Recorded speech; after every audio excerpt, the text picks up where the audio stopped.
एक समाजसेवा म्हटलं की एक ठराविक कल्पना असतात की कुठेतरी खेड्यात जायचं, काहीतरी त्या लोकांच्यासाठी करायचं वगैरे, ज्याला अगदी शून्य अर्थ असतो असं माझं ठाम मत आहे.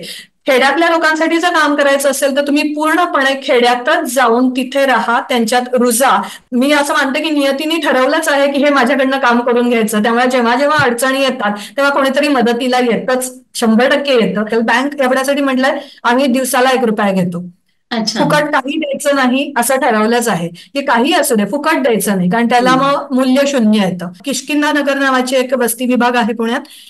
तर तिथल्या मुलांसाठी आम्ही संस्कार वर्ग चालवायला सुरुवात केली. ती मुलं ज्या भागात वाढत होती तिथे सगळीच मुलं दारू पिणार, गुटखा खाणार, अशा करणारी मुलं बाकीची होती. पण कोणीही व्यसनाच्या आहारी गेलेलं नाही. त्यांचे सगळ्यांचे लग्न होऊन आता, पण ही अशी 6 मुलं आणि आमची स्वतःची 2 मुलं. असं पूर्वीचे म्हणजे अष्टपुत्रा सौभाग्यवती भव म्हणायचे तशी मी अष्टपुत्रा सौभाग्यवती आहे असं मी अभिमानाने सांगू शकतो. 2 वर्ष JNU ला हॉस्टेलमध्ये होते आणि तो म्हणजे 1992 ते 94, म्हणजे काश्मीर फाईल्स बघितला असेल तर तोच काळ. हम्म. पहिली 20 वर्ष मी घरात राहून जेवढं शिकले नव्हते तेवढी 2 वर्ष तिथे हॉस्टेलला दिल्लीला JNU मध्ये राहून शिकले. की आज जर तुम्हाला जर्मनीत शिकायला जायचं असेल तर कमीत कमी A1 A2 B1 लेवलचं जर्मन तुम्हाला शिकून जावं लागतं. असं महाराष्ट्रात कधी होणार नाही, म्हणजे असं व्हावंच अशी माझी अपेक्षा नाही, पण आपला एक भाषेचा बद्दल असलेला अभिमान हा तरी किमान जपला पाहिजे. आणि खूप आभारी आहे समाजाची की माझ्या हातून हे काहीतरी काम घडवण्यासाठी समाज माझ्या पाठीशी उभा राहिलाय.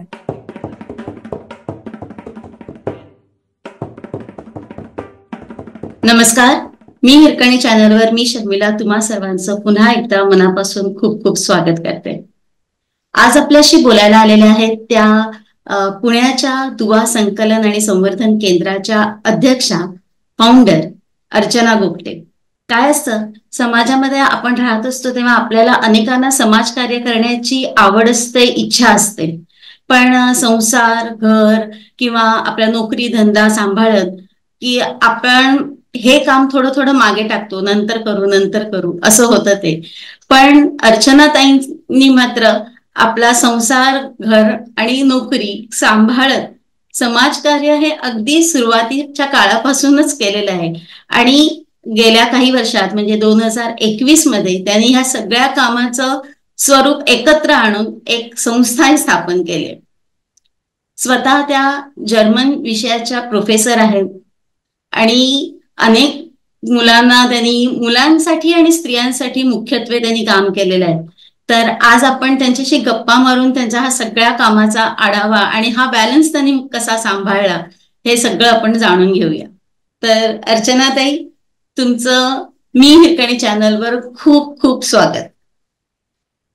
नमस्कार आणि खूप खूप धन्यवाद. अर्चनाताई, खरंच म्हणजे अनेकांचं असं असतं ना की करायची इच्छा खूप असते पण करता येत नाही, किंवा आपण आपल्याच जबाबदाऱ्यांमध्ये इतके अडकलेलो असतो की आपल्याला हे इतरांसाठी काहीतरी वेगळं करावं ही इच्छा असून सुद्धा गोष्टी करता येत नाही.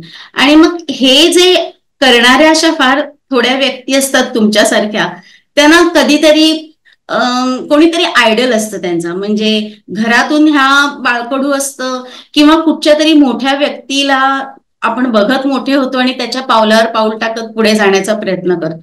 तुमच्या बाबत नेमकं काय झालं?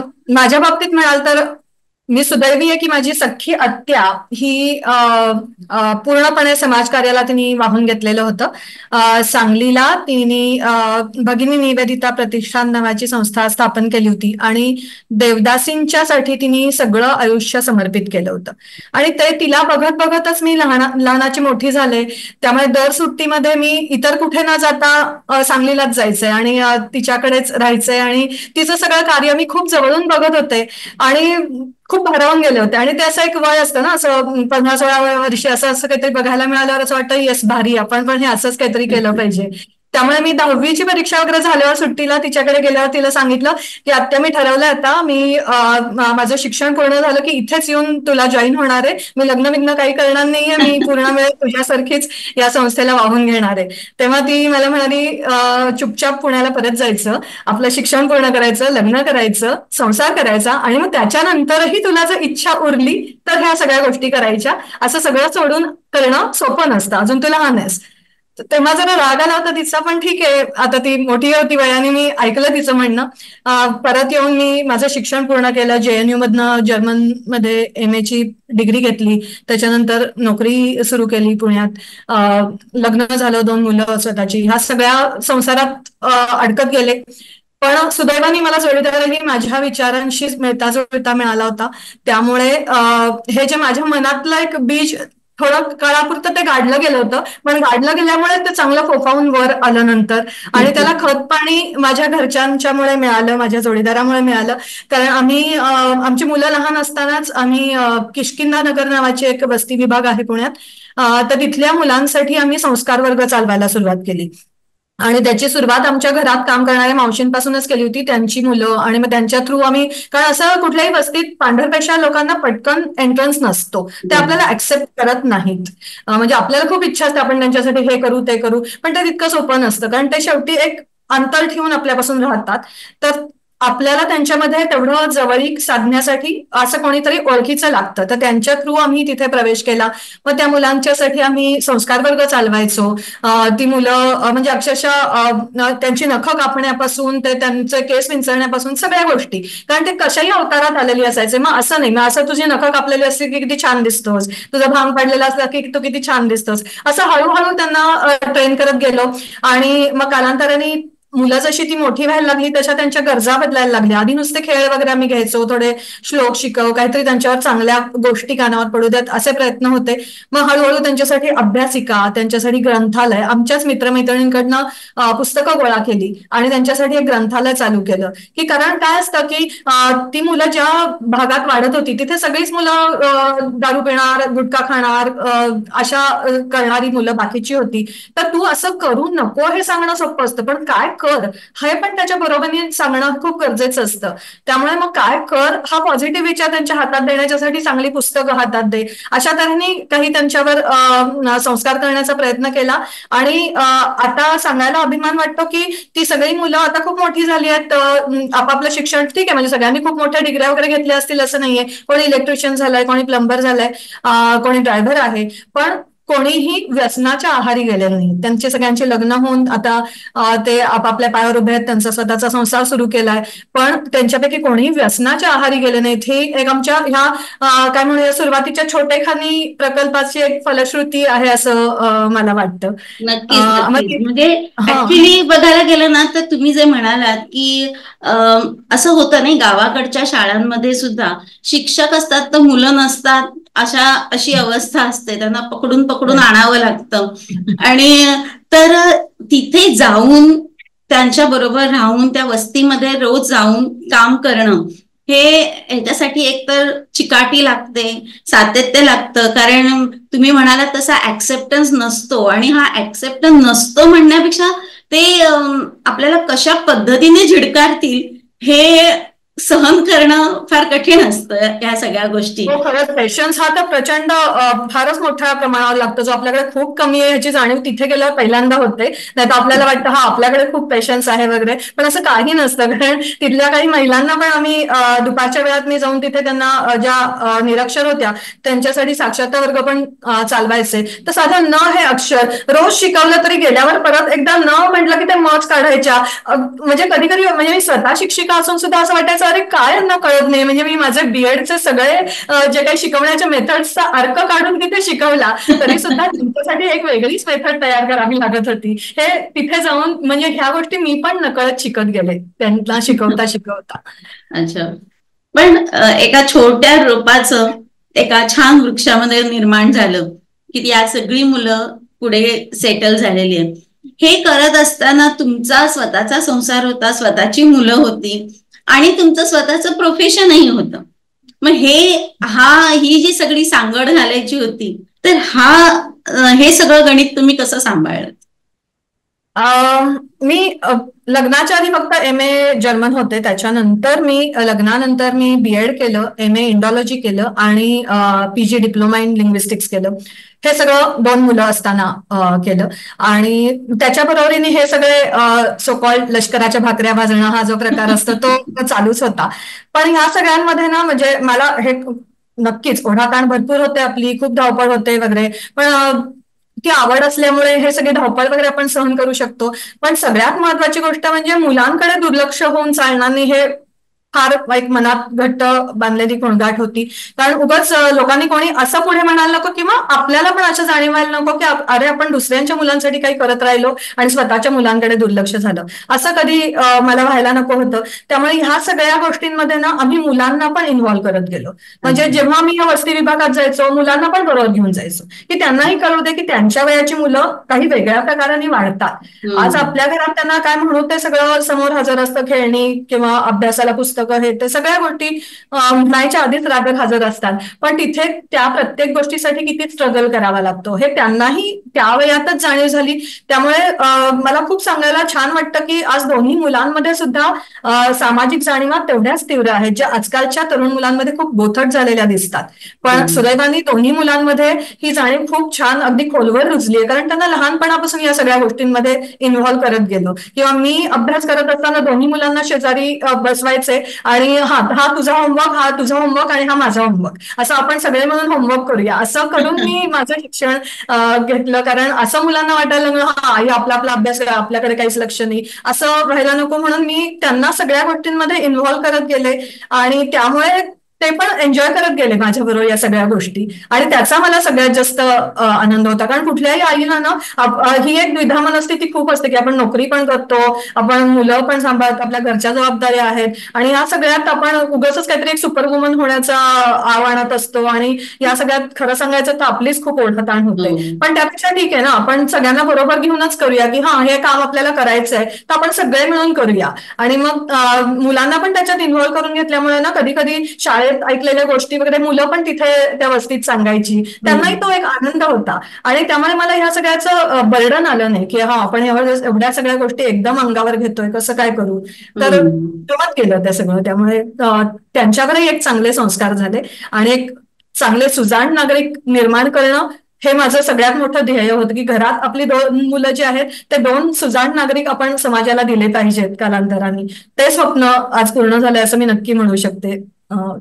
हे सगळं करत असतानाच तुम्ही पुढे हे कार्य म्हणजे हे मुलांना मोठं करत असताना तुम्ही काही मुलं दत्तक पण घेतलीत. तर तो एक स्वतःची 2 मुलं असताना अजून काही मुलांची जबाबदारी घेणं, कारण मुलांची जबाबदारी ही काही छोटी गोष्ट नसते, तर ती घेणं आणि ती निभावणं, त्याबद्दल सांगा की ही कशी मुलं तुम्हाला मिळाली आणि तुम्ही कशी त्यांचं संगोपन केलं सगळं. मी कॉलेजमध्ये शिकवत होते त्या काळात, तर त्यामुळे खूप सुदैवी मानते मी स्वतःला की कायमच मी 16 ते 18 वयोगटातल्या मुलांच्या बरोबर सतत असायचे. त्यामुळे त्या मुलांची प्रचंड ऊर्जा हा एक माझ्यासाठी खूप मोठा प्लस पॉईंट होता की त्यांच्या बरोबर राहून ना ती ऊर्जा आपोआप आपल्यामध्ये पण येते. आणि त्या मुलांना शिकवत असताना आपोआपच म्हणजे नुसतं असं हा चॅप्टर शिकून झाला, संपलं, माझं लेक्चर संपलं, मी क्लासच्या बाहेर, अशी वृत्ती आधीपासूनच नव्हती. त्यामुळे त्या मुलांमध्ये इन्व्हॉल्व्ह असायचंच मी, कायम होत राहायचेच. मग ते होत असताना अशा 2 पहिल्या मुली मला तिथे मिळाल्या माझ्या की ज्यांची घरची परिस्थिती अजिबातच चांगली नव्हती, पण शिकण्याची प्रचंड जिद्द, कायम पहिल्या बेंचवर बसलेल्या, कधीही लेक्चर बंक केलं नाही आणि शिकायची अत्यंत आवड आणि जिद्द. त्यातली एक मुलगी CA झाली आहे आणि तिचं 2च दिवसांपूर्वी लग्न झालं. दुसरी मुलगी M.Com झाली आहे, ती बँकेत नोकरी करते. पण म्हणजे त्या पहिल्या 2 मुली की ज्यांच्या बरोबर माझं एक नातं निर्माण झालं की फक्त त्या 12वी पासून पुढे गेल्यावरही ते संपलं नाही. आणि मग त्यांच्या सगळ्या ज्या काही अडचणी होत्या त्या सर्व सर्व प्रकारच्या अडचणी म्हणजे भावनिक असतील, काही आर्थिक असतील, सर्व प्रकारच्या अडचणींमध्ये त्या येऊन हक्काने माझ्याकडे मदत मागायच्या आणि त्या मदत करायला ती मला खूपच आनंद व्हायचा. आणि त्यांनी त्याचं चीज पण केलं की आज दोघी जण इतक्या छान शिकल्या आहेत, आपापल्या पायावर उभ्या आहेत, याचं खरंच कौतुक आहे मला. आणि त्या दोघी तशा माझ्या सान्निध्यात आल्यात. मग त्यातल्याच एकीचा भाऊ पण आहे, तो पण आता इंजिनियर झाला. तर ह्या अशा तिघींचा सांभाळ म्हणजे आमच्या घरात त्या राहत नाहीत, आमचं नाव लावत नाहीत, पण सर्व प्रकारची ह्या दोन गोष्टी की नाव लावणार नाहीत आणि आमच्या घरात राहणार नाहीत एवढं सोडून सर्व प्रकारची जबाबदारी आम्ही त्यांची घेतली होती. अगदी पालक सभा अटेंड करण्यापासून ते सगळं जे काही लागेल ती मदत सर्व प्रकारची.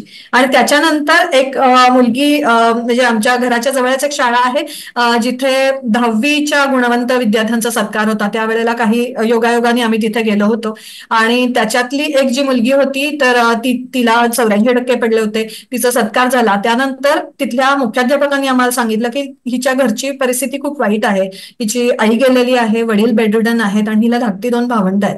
तर ही मुलगी संध्याकाळी एका डॉक्टरांकडे काहीतरी छोटं मोठं काम करते आणि त्याच्यावर सगळं घर चालतंय आणि तिची आत्या थोडीफार मदत करते वगैरे, अशा तऱ्हेचं ती कुटुंब होतं.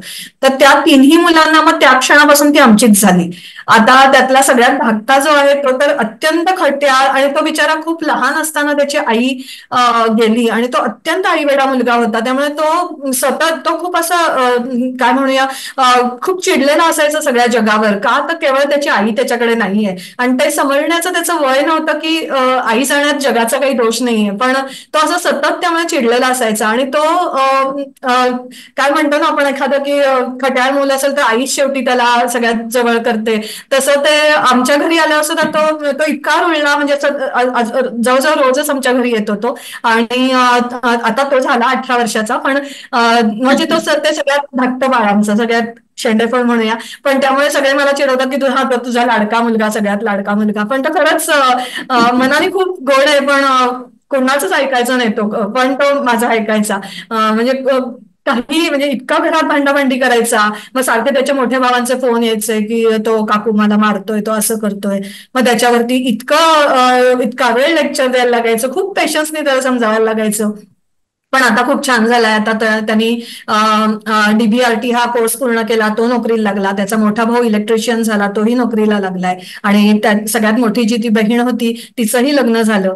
पण ही अशी 6 मुलं आणि आमची स्वतःची 2 मुलं. असं पूर्वीचे म्हणजे अष्टपुत्रा सौभाग्यवती भाऊ म्हणायचे, अष्टपुत्रा सौभाग्यवती आहे असं मी अभिमानाने सांगू शकते. आणि ही मुलं आता छान वाढली आहेत. हे मला म्हणजे माझा खूप समाधान वाटतं याच्यात. म्हणजे समाजकार्य म्हणजे उठून बाहेर जाऊनच काहीतरी खूप मोठं केलं पाहिजे असं नाहीये, पण आपण घरातल्या घरात जरी हे 8 चांगले नागरिक तयार केले तरी आपण पुढच्या समाजासाठी, पुढच्या पिढीसाठी खूप काही केलंय असं वाटतं मला. नक्कीच. म्हणजे खरं तर खूप मोठीच गोष्ट आहे, कारण आजकालच्या जगात 1-2 मुलं सांभाळायला कठीण जातं.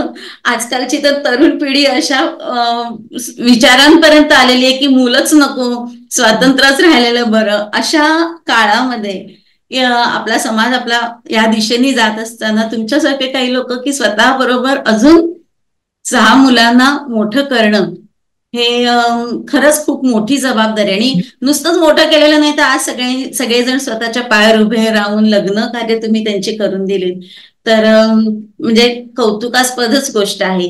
ह्या अशा गोष्टी ना समाजापुढे येतच नाही, की माहीतच नसतं की अरे असं पण काहीतरी कार्य चाललेलं आहे कुठेतरी.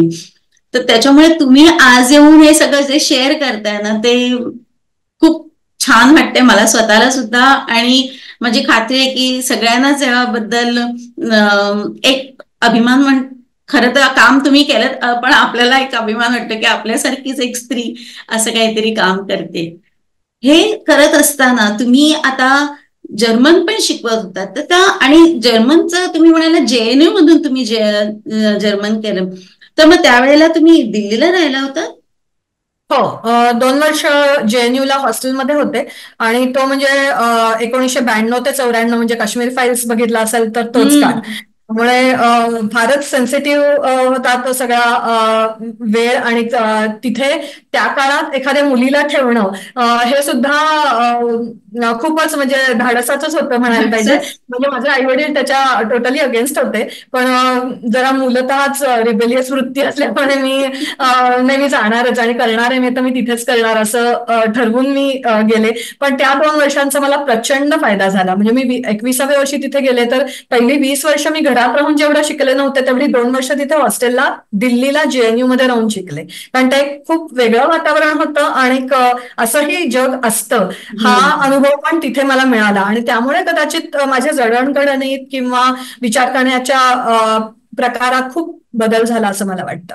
आणि खूप इंडिपेंडेंटली विचार करायला लागले मी तेव्हापासून. कारण JNU मध्ये जायला आजही लोक थोडे कचरतात. शिक्षण इतकं उत्तम पद्धतीचं मिळतं हो. तरी सुद्धा एक वादग्रस्त युनिव्हर्सिटी असल्यामुळे आपल्याला विचार करायला लागतो.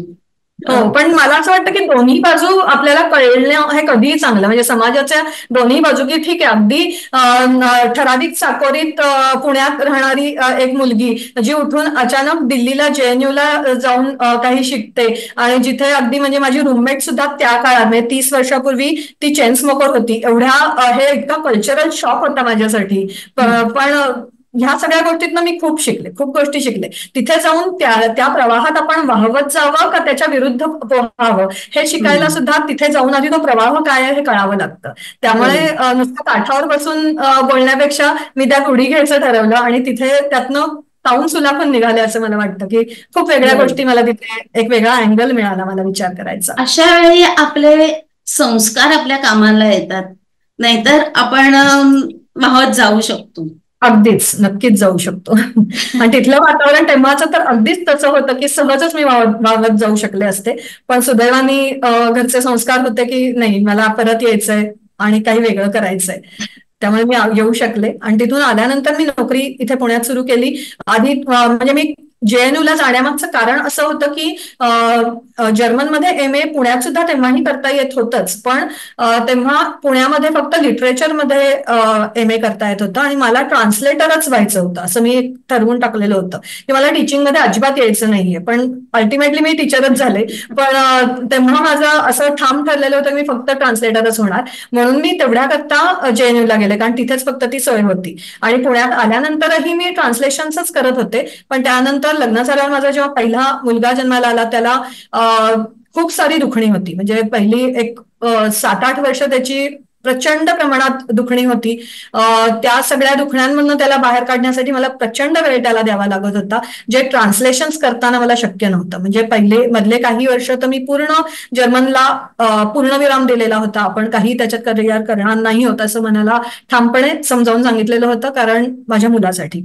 पण तो म्हणजे मेंटली रिटायर्ड होईल असं डॉक्टरांचं प्रेडिक्शन होतं. जो मुलगा आज टेक्सास टेक युनिव्हर्सिटीमध्ये पार्टिकल फिजिक्समध्ये PhD करतोय.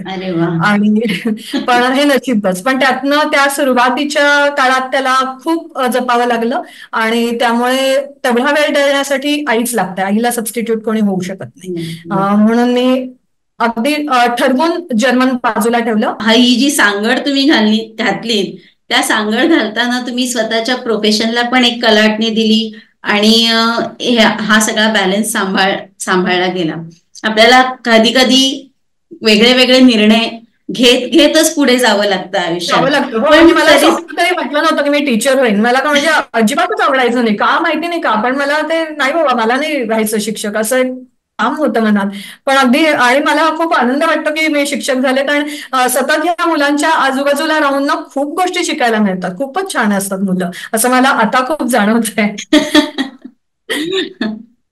आणि मग ते चालू असतानाच मग मी मगाशी म्हटलं तसं आम्ही ह्या वस्ती विभागात काम सुरू केलं. त्याच्यानंतर काही शाळांमध्ये शिकवायला जात होते. जे गरीब विद्यार्थी आहेत त्यांना काही ट्युशन्स परवडत नाहीत, अशांसाठी काही एक्स्ट्रा क्लास घ्यायला वगैरे असंही हळूहळू सुरू केलं. आणि हे करता करता हळूहळू माझी स्वतःची 2 मुलं मोठी व्हायला लागल्यावर पुन्हा एकदा जे 10वीच्या सुट्टीत रुजलेलं बी होतं ते डोकं वर काढायला लागलं. आणि म्हटलं नाही, आता दिस इज द राईट टाइम, की त्याला मी जे काही सांगितलेलं होतं की हा ठीक आहे मी लग्न करीन, संसार करीन आणि त्याच्यानंतर मी काहीतरी नक्की करीन. तर ते नक्की करायची वेळ आली असं मला खूप आतनं जाणवायला लागलं. आणि मग तेव्हा काय करावं हे काही समजत नव्हतं. एक समाजसेवा म्हटलं की एक ठराविक कल्पना असतात की कुठेतरी खेड्यात जायचं, काहीतरी त्या लोकांच्यासाठी करायचं वगैरे, ज्याला अगदी शून्य अर्थ असतो असं माझं ठाम मत आहे. खेड्यातल्या लोकांसाठी जर काम करायचं असेल तर तुम्ही पूर्णपणे खेड्यातच जाऊन तिथे राहा, त्यांच्यात रुजा, तरच त्यांचे प्रश्न समजावून घेऊ शकता आणि त्यांच्यासाठी काही करू शकता. आपण शहरात राहून उंटावरून शेळ्या हाकून काही होत नसतं. त्यामुळे उगाचच काहीतरी असं मोठं काही करावं असं मला वाटलं नाही की जे आपल्याला झेपणार नाहीये. जर हे सगळं सांभाळतच मला करायचं आहे तर जे माझ्या आजूबाजूला दिसणारे प्रश्न आहेत तेच आधी का सोडवू नयेत. तेही प्रश्न तितकेच महत्वाचे आहेत. फक्त खेड्यातले प्रश्न महत्वाचे असतात असं नाही, शहरात सुद्धा आज इतके प्रश्न आहेत आणि त्याच्यावरही काम करणं तितक्याच महत्वाचं आहे, असा एक विचार यायला लागला. आणि तेव्हाच नेमकं कोविडचा काळ आला की जेव्हा सगळं बाहेर जाणं वगैरे बंद झालं. घरात असताना मला असं खूप प्रकर्षाने जाणवायला लागलं की आपल्या घरात किती वस्तू आहेत, म्हणजे कपडे, खेळणी, पुस्तकं, भांडी, म्हणजे कधीतरी लागेल असं म्हणून ठेवलेल्या किती गोष्टी आहेत, असं ते फार मला जाणवायला लागलं. आणि मग त्याचं करायचं काय असा एक मोठा प्रश्न पुढे आला. आणि मग असं वाटायला लागलं की जसं माझ्या घरात आहे तसं माझ्या आजूबाजूच्या सगळ्यांच्या घरात हेच असणार आहे. मग त्याचं काय करत असतील आणि काय करावं याच्यावर मी खूप विचार करायला सुरुवात केली. आणि त्याचबरोबर अशा बऱ्याच सामाजिक संस्था किंवा लोक दिसत होती की ज्यांच्याकडे हे काहीच नाहीये आणि ज्यांना याची खूप गरज आहे. तर त्यामुळे असं वाटायला लागलं की ह्या दोन्हीमध्ये, आहे रे आणि नाही रे, यांच्यामध्ये एक दुवा साधण्याचं काम आपण केलं पाहिजे. आणि तो मला एक खूप मोठा चॅलेंज वाटायला लागला की हे हे आपल्यासाठी योग्य काम आहे. आणि मग ती मधली जी 2 वर्ष कोविडची होती त्या काळात मग ह्या गोष्टींचा शोध घ्यायला सुरुवात केली की अशा कुठल्या संस्था आहेत की ज्यांना या सगळ्या गोष्टींची गरज असू शकते. म्हणून त्याचा एक डेटाबेस तयार केला आणि मग एक संकलनाचं पण काम सुरू केलं की हे कपडे, खेळणी, पुस्तकं, अशा गोष्टी गोळा करून मग त्याचं सॉर्टिंग करून त्या वेगवेगळ्या ठिकाणी पोहोचवायच्या, असं एक डोक्यात आलेलं होतं. पण मग असं वाटलं की हे काम एकट्याने होण्यासारखं नाहीये, ह्याच्यात मला मदत हवी आहे कोणाची तरी. मग एक का नाही आपण एक संस्था का चालू करू नये की ज्याला एक काहीतरी स्ट्रक्चर्ड स्वरूप राहील. आणि आज मी काम करते, समजा एक 10 वर्षांनी माझ्याच्यानी होणार नाही असं जर झालं किंवा काही कारणाने मी काम बंद केलं तर ते थांबता कामा नये, ते काम पुढे जायला पाहिजे. म्हणून एक संस्था सुरू करावी असं डोक्यात घेतलं होतं. तेव्हा माझ्या मिस्टरांचा त्याला ठाम विरोध होता, कारण संस्था चालू करणं याचा बाकी पण पुष्कळ गोष्टी त्याच्यात इन्व्हॉल्व्ह असतात, ज्या विनाकारण ते सगळं गुंत्यामध्ये तू जाऊ नकोस असं त्यांचं म्हणणं. तुला काम करायचं, तू दुसऱ्या कुठल्या तरी संस्थेचं काम करायला सुरुवात कर. पण मला असं वाटत होतं की मला स्वतःच्या विचारांनी काहीतरी जर करायची आहे ना संस्था, तर ती दुसऱ्याचं काम पुढे नेऊन होणार नाही. मला माझ्याच विचारांनी माझं नवीन काम सुरू करायचंय. असं एक आणि काय थोडा हट्टीपणा, एक मॅन्युफॅक्चरिंग डिफेक्ट आहे, त्यामुळे मी ठरवलं की नाही, हे मी असंच करणार आहे. आणि त्यामुळे माझ्यासारख्याच अजून एक 6 वेड्या मैत्रिणी जमवल्या, त्यातल्या 3 माझ्या विद्यार्थिनीच आहेत आणि बाकीच्या माझ्या मैत्रिणी. असं आम्ही 7 जणींनी मिळून आम्ही ही एक दुवा संकलन संवर्धन केंद्र नावाची संस्था सुरू केली. दुवा नाव ठेवण्यामागचं कारण हेच होतं की आहे रे आणि नाही रे यांच्यामध्ये दुवा वेगवेगळ्या पातळीवर आपण जोडत जाऊ असं. हा, पण संस्था म्हटली की मग त्याला जागा जागा आली मुळात. आणि संकलन करताय तुम्ही तर त्यासाठी पण छोटी मोठी जागा नाही, व्यवस्थित प्रकारची जागा असणं जरुरीचं आहे. तर मग ह्याच्यासाठी काही प्रॉब्लेम्स आले का, कशा प्रकारे हे घडलं?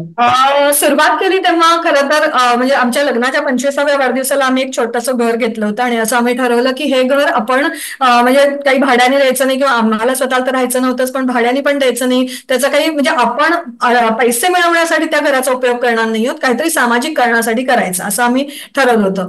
आणि मग त्यामुळे हे जेव्हा दुवा संकलन केंद्र सुरू करायचं असं ठरवलं तेव्हा मी हक्काने सांगितलं की नाही, आपण मग ह्याच जागेत ते सुरू करायचं, की नाहीतरी जागा आपण ठरवलंय ना की समाजासाठीच उपयोगी करायचे, तर मग हेच का नाही, म्हणून ते सुरू केलं तिथे काम. मग ती जागा लहान पडायला लागली. मग आता काय करायचं, पण काय माहिती नाही, म्हणजे मी असं मानते की नियतीने ठरवलंच आहे की हे माझ्याकडनं काम करून घ्यायचं. त्यामुळे जेव्हा जेव्हा अडचणी येतात तेव्हा कोणीतरी मदतीला येतच, 100% येतं. त्यामुळे चिंतामणी चितळे जे आहेत श्रेयस हॉटेलचे मालक, तर त्यांनी त्यांच्यापुढे ही अडचण सांगितली. त्यांनी एका क्षणात त्यांच्या एका जागेची किल्ली माझ्या हातात ठेवली. मला आज सगळ्यात त्यांनी विचारलं नाही की तू त्या जागेत काय करतेस किंवा काय त्याचं भाडं नाही, काही नाही. अशा पुण्यासारख्या ठिकाणी अशी जागा एवढी मोठी कोणी देणं म्हणजे किती मोठं काम आहे बघा. पण त्यांनी ती हातात दिली माझ्या आणि तिथे आमचं संकलन केंद्र चालतं. अजून एक अशाच ताई आहेत अभ्यंकर म्हणून, त्यांनी पण त्यांची एक जागा अशीच माझ्या हातात दिली की इथे तुझी तयार होणाऱ्या वस्तूंचं विक्री केंद्र चालू कर,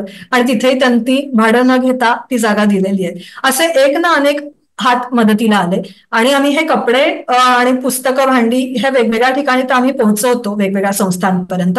पण कपडे इतक्या प्रचंड प्रमाणावर तयार मिळतात आम्हाला की त्याचं करायचं काय. आणि डबल एक्सेल ट्रिपल एक्सेल साईजचे कपडे संस्थांमध्ये लागत नाही, किंवा वेस्टर्न आउटफिट्स आम्ही तिथे देत नाही, किंवा एखादा जर कुठेतरी थोडासा डाग आहे, फाटलेला कपडा आहे, तर आम्ही तो देत नाही तिथे. मग त्याचं काय करायचं. अशा काही आजूबाजूला बायका पाहिल्या होत्या की ज्यांच्याकडे शिवण्याचं स्किल आहे. तर मग त्यांना थोडंसं ट्रेनिंग दिलं, आणि हे कपडे अपसायकल करूया असं एक डोक्यात आलं होतं की जे टाकलेल्या वस्तू आहेत, म्हणजे ज्या नको आहेत लोकांना हे कपडे, तर त्याच्यापासून काहीतरी वापरण्यायोग्य वस्तू बनवाव्यात. आणि म्हणून 2 बायकांपासून सुरुवात केली, आणि आज 16 बायकांना यातून रोजगार मिळालाय. आणि त्या बायका अगदी पायपुसण्यांपासून ते उत्तम शॉपिंग बॅग्स आणि टेबल मॅट्स आणि सुंदर वस्तू बनवतात, ज्या पुण्यात महाराष्ट्रात तर सगळीकडे जातातच, परदेशातही त्या वस्तू पाठवल्या जात आहेत. आणि त्यातनं ह्या 16 बायकांना खूप छान रोजगार मिळालाय. आणि असा एकही दिवस आला नाही की या बायकांना काम मिळालेलं नाहीये. रोज त्या बायकांच्या हाताला काम आहे. ही खूप आनंदाची गोष्ट आहे. म्हणजे किती छान ना. कारण अशा ह्या छोट्या म्हणजे ह्या बायकांकडे किती कला असते की अशा काहीतरी टाकाऊतून टिकाऊ करण्याची एक खूप मोठी कला आहे ती. खरंय खरंय.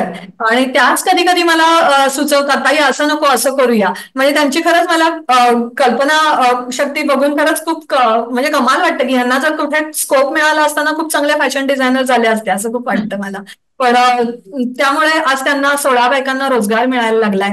पुन्हा ह्या वस्तू अपसायकल होत आहेत, त्यामुळे एक निसर्ग संवर्धनाचंही काम चालू आहे. जे फ्लेक्स किंवा बॅनर्स आपण आता इलेक्शनच्या काळात तर बघतो सगळीकडे लागलेले असतात, ते जे दुसऱ्या दिवशी कचरा होतो आणि ते डिग्रेड पण होत नाहीत.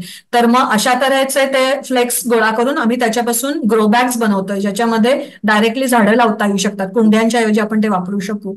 अशा तऱ्हेच्या खूप गोष्टी या बायका बनवतात, आणि त्याला खूप छान डिमांड आहे. बऱ्याच प्रदर्शनांमधनं आम्ही स्टॉल लावतो, किंवा ते विक्री केंद्र एक आमचं कायमस्वरूपी चालू झालेलं आहे, तिथे पण याची विक्री होते.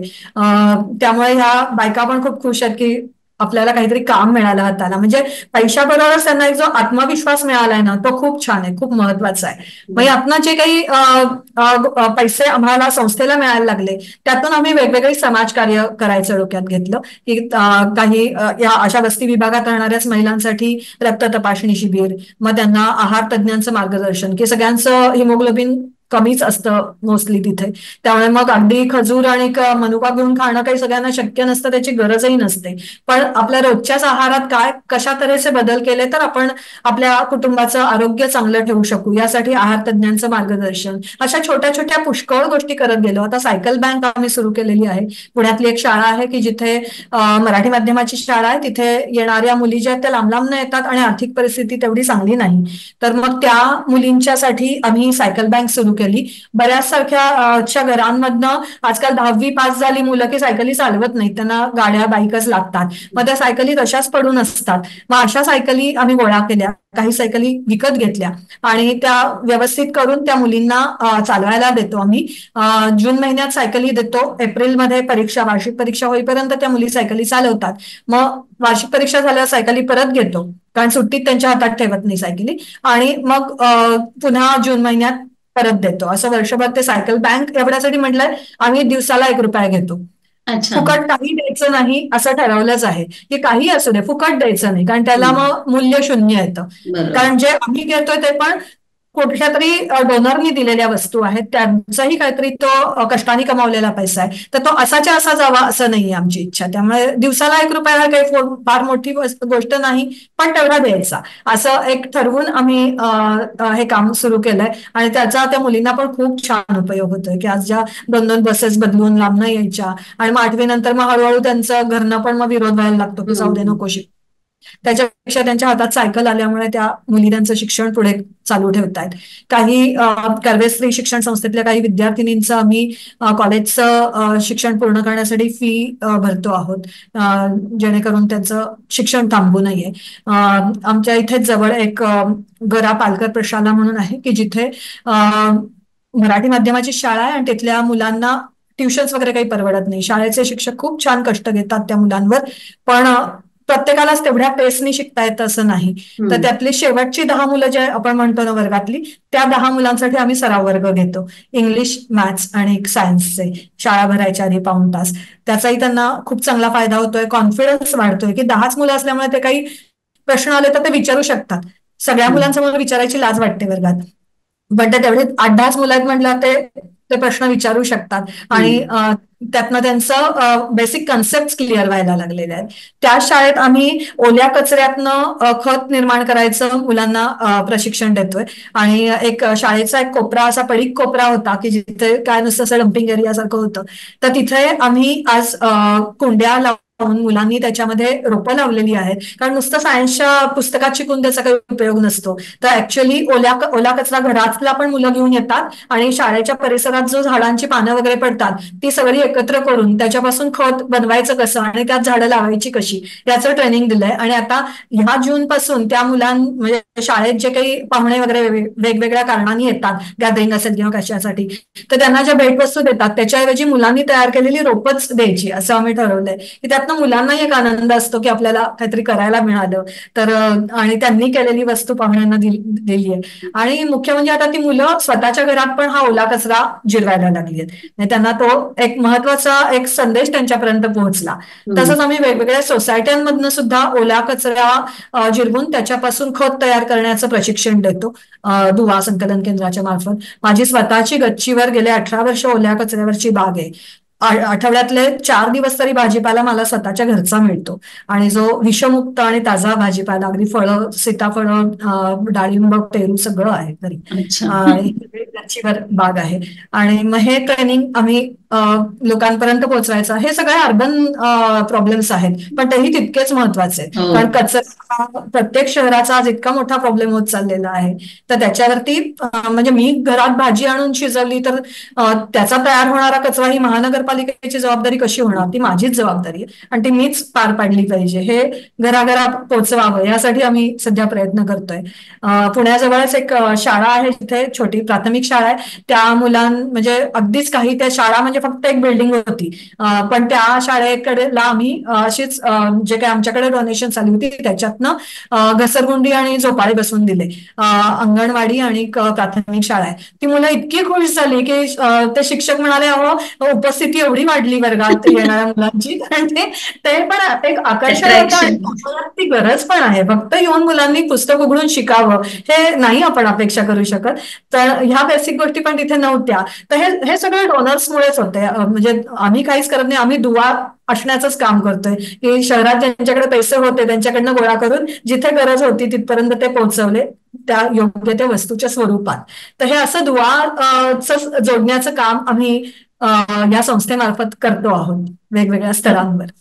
आपल्या समाजामध्ये ना की अनेक लोक असे दानशूर व्यक्ती खूप आहेत, जे खूप काही ना सतत काहीतरी दान करत असतात. आणि त्यांचं काम म्हणजे तो जो पैसा कशा कारणी लागतो, सत्कारणी लागतो, हे आता ह्या अशा सामाजिक संस्था तुमच्यासाठी काम करतात त्याच्यातून ते दिसतं. कारण अनेक अशी पुण्यासारख्या शहरामध्ये अशा जागा देणं किंवा हे तर सगळे काय म्हणतात ते अंधारातले हात म्हणतात तसे, की आपल्याला कधीच ही लोक उजेडात येत नाहीत. पण हेही एक प्रकारचं वेगळं समाजकार्यच आहे बघायला गेलं तर. 100% आहे. म्हणजे मला तर तेच वाटतं की मी एक फक्त पुढे दिसणारी आहे, पण माझ्या मागे एवढे हात आहेत की म्हणजे त्याची गणनाच नाहीये. आणि म्हणजे मी म्हटलं तसं धनश्री अभ्यंकर ताई किंवा चितळे यांनी काय कुठल्या विचारांनी दिले. म्हणजे आजकाल एवढी मोठी जागा अशीच देऊन टाकली, किल्ली काही नाही, विचारलंच नाही काही, अशीच किल्ली दिली. असं कोणी म्हणजे हे करायला पण खूप मोठं मन लागतं. आणि ते माझ्यापेक्षा खूप मोठं समाजकार्य आहे असं मी म्हणते की ते ह्या सगळ्या गोष्टी आणि सुदैवाने मला या सगळ्या गोष्टी उपलब्ध होत जात आहेत. म्हणजे ही खरंच मी काय परमात्मा काय कोण माना तुम्ही न माना, पण म्हणजे माझ्या हातून हे घडवून घ्यायचं आहे म्हणून या गोष्टी माझ्या सगळ्या मदतीला येतात. अनेक प्रश्न येतात पण त्या सगळ्यावर काही ना काहीतरी उपाय अगदी अक्षरशः चुटकीसारखा सापडत जातोय. आणि ही खरंच म्हणजे समाजाला पण करायची खूप इच्छा असते. आपण म्हणजे खरंच नावं ठेवण्यात काहीच अर्थ नाही. खूप लोकांना खूप गोष्टी द्यायच्या असतात आणि ते इतक्या वेगवेगळ्या प्रकाराने मला मदत करतात की मी खूप आभारी आहे समाजाची की माझ्या हातून हे काहीतरी काम घडवण्यासाठी समाज माझ्या पाठीशी उभा राहिलाय. ते मला असं सांगा असं वाटतं की अनेकांना असं जे वाटत असतं की आपल्याला काही काम करायला मिळत नाही किंवा काही नाही. प्रत्यक्ष जरी तुम्हाला काही काम करता येत नसेल तरी सुद्धा अप्रत्यक्षप्रमाणे अशा संस्थांना आपण काही ना काहीतरी वस्तू किंवा पैशा रूपात, धान्य स्वरूपात, कोणत्याही स्वरूपामध्ये जर मदत जरी करू शकलो किंवा काही दिलं तर ते सुद्धा एक प्रकारचं आणि खूप मोठं समाजकार्यच आहे. कारण त्या जीवावरतीच संस्था काम करू शकते, अन्यथा खूप कठीण गोष्टी होऊन जातात. मग हे सगळं तुम्ही करत असताना तुमचं जर्मन शिकणं किंवा तुमची शिक्षिका मागे पडली का? की तेही नाही, चालू आहे? मी 10 वर्षापूर्वीपर्यंत कॉलेजमध्ये शिकवत होते. त्याच्यानंतर मी ते काम थांबवलं, पण स्वतःची लँग्वेज इन्स्टिट्यूट काढली आहे मी आणि पार्टनरशिप मध्ये सुरू केली. तर आम्ही दोघी, माझी पार्टनर आहे ती पण जर्मन शिकवते आणि अजूनही मी जर्मन शिकवण्याचं काम करतेच आहे. आणि ते खूप उत्साहाने करते, कारण मी म्हटलं तसं मुलं हे टॉनिक आहेत माझ्यासाठी. त्यांच्या पुढे उभं राहिलं की मला मला स्वतःला खूप एनर्जी मिळते. त्यामुळे मी ती एनर्जी त्या स्वार्थी विचारांनी का होईना मी शिकवत राहते, की मला खूप शिकायला मिळतं मुलांकडनं. मला एक सांगा की जर्मन ही एक फॉरेन लँग्वेज आहे आणि तुम्ही आज इतकी वर्ष ती शिकवताय, तर ह्या लँग्वेज शिकण्याचा स्कोप काय किंवा ही लँग्वेज मुलांनी का शिकावी याचं भवितव्य, त्याबद्दल त्याच्यात काय करिअर घडू शकतं त्याबद्दल थोडंसं सांग. कुठलीही फॉरेन लँग्वेज, म्हणजे जर्मनच असं नाही, मी म्हणेन फॉरेन लँग्वेज शिकणं हे कधीही उपयोगी पडतंच पडतं. म्हणजे तुम्ही वेगवेगळ्या फील्डमध्ये जा, म्हणजे अगदी सायन्स असू देत किंवा कॉमर्सच्या फील्डमधल्या कुठल्याही असू देत, किंवा त्या पर्टिक्युलर लँग्वेजमध्येच करिअर करायचं असेल तरी सुद्धा हे उपयोगी पडतं. टीचिंग फील्डमध्ये तर आहेच, ती भाषा शिकवणं हा एक चांगला होऊ शकतो अर्थार्जनाचा मार्ग. किंवा तुम्ही ट्रान्सलेटर, इंटरप्रिटर म्हणून डबिंग, काही फिल्म्स तुम्ही बघत असता की आजकाल बऱ्याच फिल्म्सच्या खालती सबटायटल्स असतात, तर तशी सबटायटल्स देण्यासाठी सुद्धा त्या भाषेतले तज्ज्ञ लागतात. काही मॅन्युअल्स असतात, काही इन्स्ट्रक्शन मॅन्युअल्स असतात, त्याच्या ट्रान्सलेशनसाठी माणसं लागतात. तर ह्या सगळ्या गोष्टी गुगल किंवा आजकाल पुष्कळ ऍप्स आहेत की ज्याच्यावरती ट्रान्सलेशन होऊ शकतं. पण तरी सुद्धा तिथे जिथे ह्युमन टच लागतो तिथे लागतोच, की दोन शब्द जर अल्टरनेटिव्ह असेल तर त्यातला कुठला निवडायचा हे माणसाचा मेंदूच विचार करून ठरवू शकतो. आणि त्याच्यासाठी हे ट्रेनिंग नक्कीच उपयोगी आहे. आणि एक जगाकडे बघायची नवीन खिडकी उघडली जाते. आज एक भाषा येत असेल की त्या भाषेतलं तुम्ही जर काही साहित्य वाचाल तर म्हणजे आज जर्मनी म्हटलं की अनेक वेगवेगळे पैलू माझ्या डोळ्यासमोर येतात. फक्त हिटलर मला दिसत नाही, तर त्या व्यतिरिक्त, किंवा फक्त जर्मन कार्स मला दिसत नाहीत, त्या व्यतिरिक्त जर्मन समाजातले अनेक पैलू, कित्येक गोष्टी ज्या आपण घेणं गरजेचं आहे. म्हणजे मी मुलांना जर्मन शिकवताना कायम असं सांगते की ठीक आहे, तुम्हाला 2 जर्मन शब्द कमी आले तरी हरकत नाही, पण जर्मन लोकांचं जे वेळ पाळण्याची वृत्ती आहे, त्यांची शिस्तप्रियता आहे, ह्या गोष्टी जरी तुम्ही शिकलात तरी तुम्हाला जर्मनमध्ये 100 पैकी 100 मार्क मिळाले असं मी समजेन. कारण ह्या गोष्टी सुद्धा आत्मसात करण्यासाठी डोळस वृत्ती जी पाहिजे ती ही भाषा शिकण्यातनं येऊ शकते असं मला वाटतं. बरोबर. कारण आता आपल्याला फॉरेन लँग्वेज म्हणजे आपण इंग्लिश तर सगळे शिकतातच, बहुतेक शिक्षण हे इंग्रजीतून होतं, त्याच्यामुळे इंग्लिश लिटरेचर आता सर्वत्र उपलब्ध असतं. पण हे जे काही देश आहेत ज्यांनी आपली भाषा सांभाळून ठेवली, आपलं कल्चर आणि आपलं सगळं साहित्य त्यांचं त्या भाषेमध्ये आहे, तर ते जगासमोर येण्यासाठी ही भाषा शिकणं खूप जरुरीचं खूप आहे. गरजेचं आहे. आणि मी तेच त्या मुलांना हे सुद्धा सांगते की जवळजवळ महाराष्ट्र एवढाच जर्मनी हा देश आहे. म्हणजे अख्खा देश जर त्याचं क्षेत्रफळ पाहिलं तर महाराष्ट्र इतकं जवळजवळ आहे. तरी आज म्हणजे 1947 सालीच दुसऱ्या महायुद्धातनं जर्मनी पूर्ण होरपळलेला होता आणि आपल्यालाही 47 साली जेव्हा स्वातंत्र्य मिळालं तेव्हाही आपण ग्राउंड झिरोवरच जवळजवळ होतो. पण आज जर्मनी कुठे आहे आणि आज भारत कुठे आहे, तर याची जर तुलना केली तर याची कारणांचा विचार करा. ही मुलांना दृष्टी देणं सुद्धा खूप गरजेचं आहे, की ती जर्मन लोक तिथपर्यंत का पोहोचले आणि आपण का पोहोचू शकत नाही आहोत, किंवा आपले प्लस पॉईंट्स काय आहेत आणि त्यांचे काय आहेत याच्याकडे खूप सकारात्मक दृष्टीने बघणं हे सुद्धा या भाषेच्या माध्यमातून करता येतं असं मला वाटतंय. आणि दुसरी महत्वाची गोष्ट, जसं तुम्ही म्हणालात की त्या एवढ्या छोट्या देशाने स्वतःची भाषा कशी जपली आहे, आणि आज दुर्दैवाने महाराष्ट्रातनं मराठी माध्यमाच्या शाळा नामशेष होत चालल्या आहेत, तर हे सुद्धा तितकंच महत्वाचं आहे की ते जर आपली भाषा जपू शकतात आणि ते इतके अभिमानी आहेत की आज जर तुम्हाला जर्मनीत शिकायला जायचं असेल तर कमीत कमी A1 A2 B1 लेव्हलचं जर्मन तुम्हाला शिकून जावं लागतं.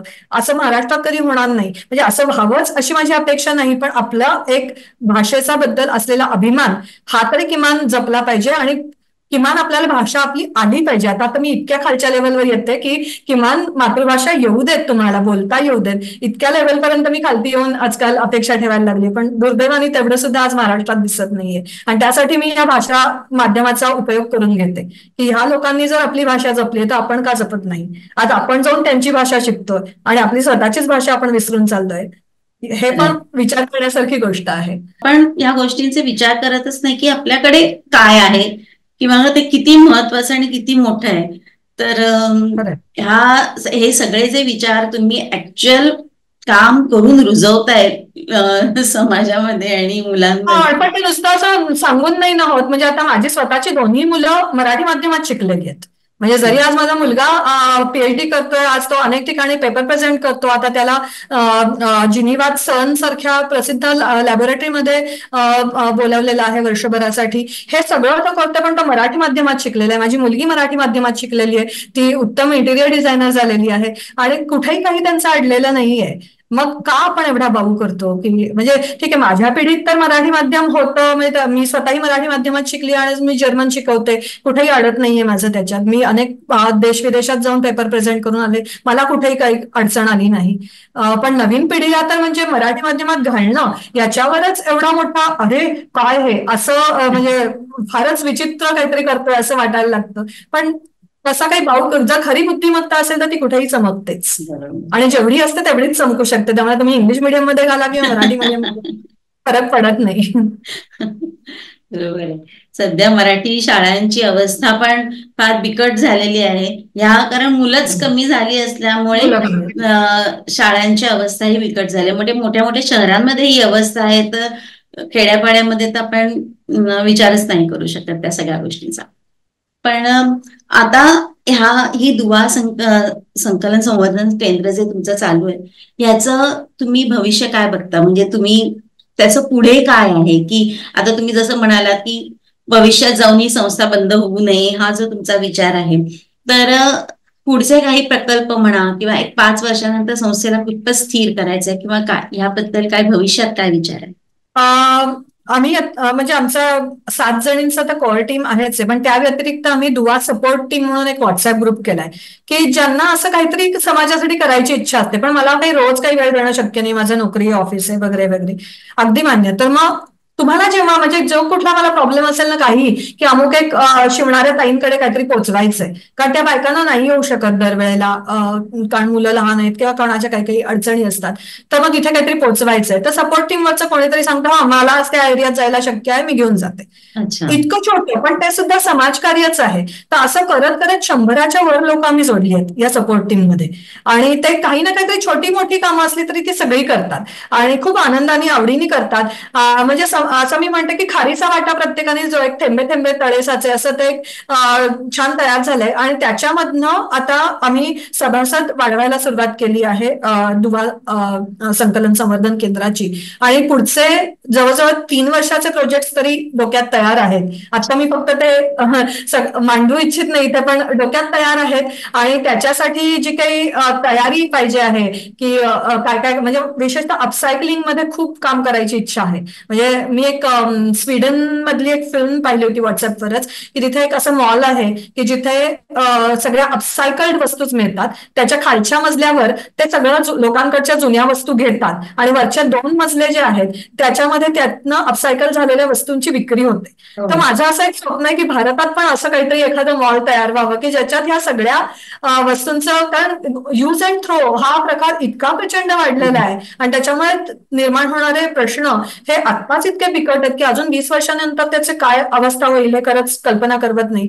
म्हणून असं वाटतं की अशा तऱ्हेचं काहीतरी जर तयार झालं तर ते माझं स्वप्न आहे की असं करायचंय, आणि स्वप्न पडलं मला की ते येणार आहे प्रत्येकाचं मला लागतं, आणि त्यामुळे ते तसं होईल, आज नाही उद्या नक्की होईल. आणि त्यासाठी खूप हात मला मदत करतायत याचा मला खूप आनंद आहे. नक्कीच. यासाठी मला वाटतं की ही आता दुवा संस्था जी आहे तुमची, ही संस्था सध्या पुण्यामध्येच काम करते किंवा हा तुमचा व्हॉट्सअप ग्रुप पण पुण्यापुरताच मर्यादित आहे.